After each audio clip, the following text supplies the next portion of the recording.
Sr. Presidente do ZASD, da Guarda, saúdo todos os senhores Presidentes de Câmara, os senhores Presidentes de Junta de Freguesia, os senhores autarcas que aqui estão presentes, na pessoa do nosso companheiro Ulisses Pereira, saúdo todos os dirigentes do PSD, nomeadamente aqui do Distrito de Aveiro e esta magnífica sessão que já tive a oportunidade de acompanhar no painel anterior, e na pessoa do nosso companheiro António Topa, os militantes do nosso partido que aqui hoje estão.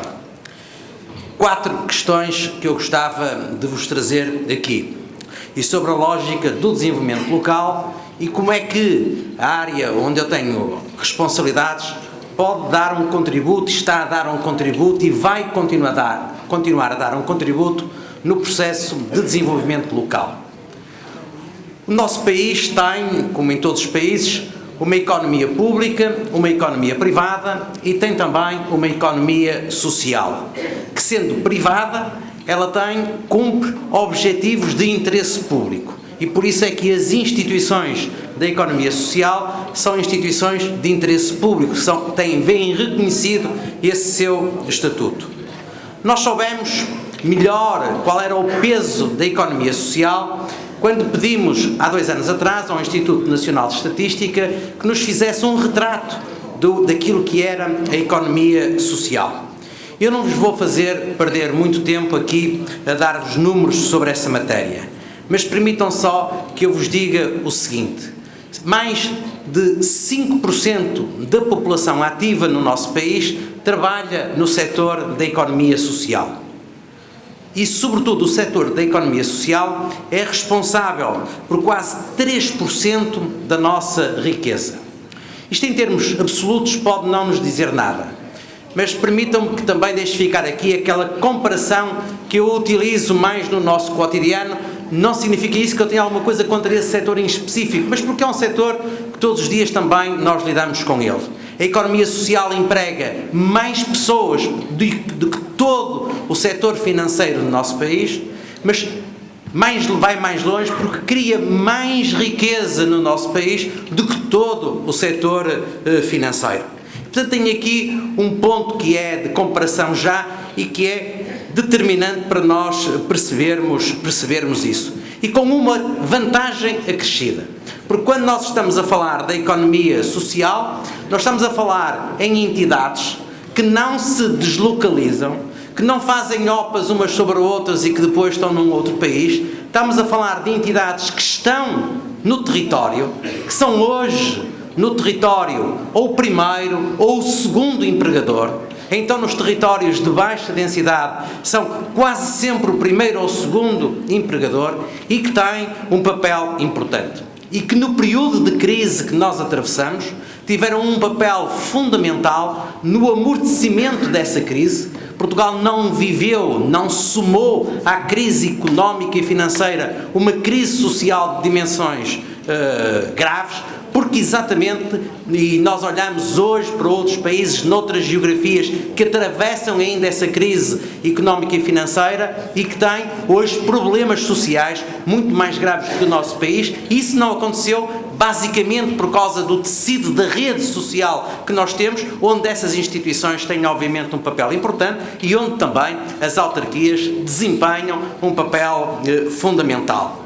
E dizer-vos, portanto, que essa é uma importância que nós temos que ter em linha de conta neste processo de auxiliar e de alavancar este desenvolvimento local. Mas então, o que é que o Governo, durante estes 3 anos e meio, andamos a fazer exatamente nesta matéria?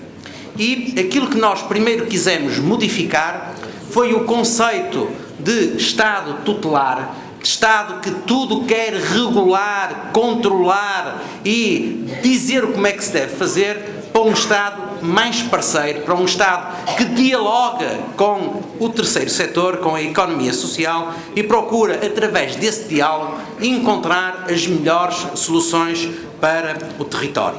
E, sobretudo, como se disse ainda no painel anterior, Mais do que as palavras no domínio da descentralização de competências, aquilo que nós estamos hoje a fazer no território é, de facto, fazer política de subsidiariedade, aplicar o princípio da subsidiariedade, fazer políticas de proximidade, entregando competências que estavam na administração central, que não faziam sentido nenhum estarem na administração central, e colocá-las mais próximo de onde elas surtem os seus efeitos.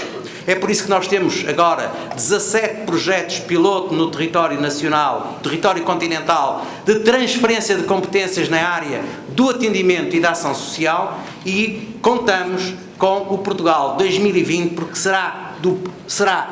nós vamos lançar 3 avisos, já falarei num outro que tem a ver sobretudo com os senhores autarcas. Nós lançaremos 3 avisos e 2 deles têm exatamente a ver, um com a rede local de intervenção social, e queremos passar desses 17 territórios, onde nós todos os dias estamos a fazer transferência de competências, para quase uma centena de territórios no nosso continente, exatamente para obviar ao centralismo bacoco que existe ainda hoje e que pulula ainda hoje em toda a administração. Mas dizer-vos também uma outra nota sobre o Portugal 2020, e complementando agora na área que me diz respeito aquilo que disse o Manuel Castro Almeida. Nós temos no Portugal 2020, e ele foi muito claro, houve um esforço muito grande na dotar o país de mais verbas, ou poder fazer com que as instituições do nosso país, e entre elas as autarquias locais, as instituições do terceiro setor e outras instituições, pudessem aceder a fundos comunitários, exatamente porque nós temos um Portugal de maior inclusão social, um Portugal mais coeso, se quiserem, mais humanista, conforme está na nossa matriz social-democrata. E dentro disso, se eu falei que um dos avisos que vamos fazer tem exatamente a ver com a rede local de intervenção social, o segundo aviso de candidatura que nós vamos fazer nas próximas semanas tem a ver com o lançamento de uma nova geração de contratos locais de desenvolvimento social. E vamos fazer porque nós entendemos que, apesar de alguns problemas que nós tivemos na execução no quadro anterior deste tipo de instrumentos, que eles são úteis no território. As autarquias têm aqui um papel fundamental, porque são elas que escolhem no seu território quem é o parceiro que vai desenvolver esse tipo de atuação, e vão ter, portanto, aqui um papel fundamental, e, portanto, será também um dos avisos que nas próximas semanas de candidatura serão lançados. Não há continuidade entre os CLDS antigos e os novos CLDS. Os CLDS antigos eram um crânio. Os novos CLDS são Portugal 2020. E, portanto, tem que haver diferenças entre um e outros. Aliás, o Secretário de Estado do Desenvolvimento Regional falou que a principal diferença é que nós temos lá umas métricazinhas que vamos ter que cumprir para saber se nós estamos ou não estamos a lutar e a terminar com a exclusão social que ainda existe no nosso país. Depois, uma segunda questão importante no Portugal 2020, nesta área, tem a ver com a inovação social.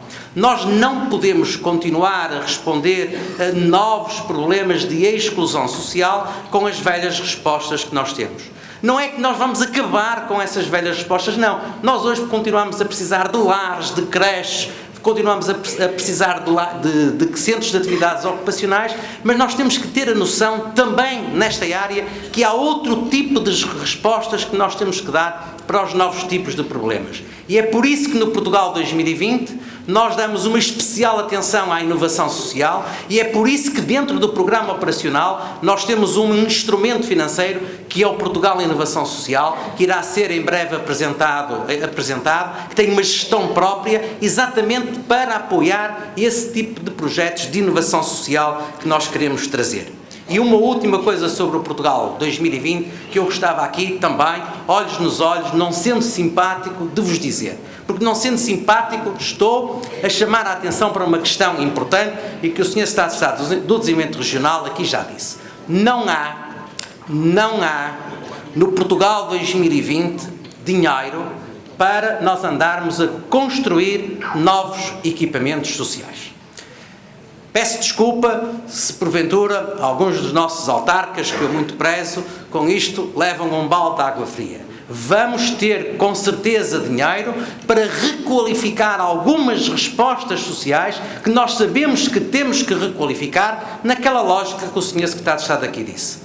Nós temos que caminhar por aí, sendo certo também que em cada momento nós temos que ter a sensibilidade de verificar num determinado território se há ou não há necessidade. Aquilo que nós não podemos ter é, de um lado da rua, um centro de atividades ocupacionais e do outro lado da rua, um centro de atividades ocupacionais. Não podemos ter de um lado da rua uma creche que não tem crianças e do outro lado da rua uma creche que não tem crianças. Temos, portanto, que olhar para o território como um todo, numa lógica de rede, numa lógica de parcerias entre as nossas autarquias, as instituições do terceiro setor, para nós podermos potenciar os resultados que temos para alcançar.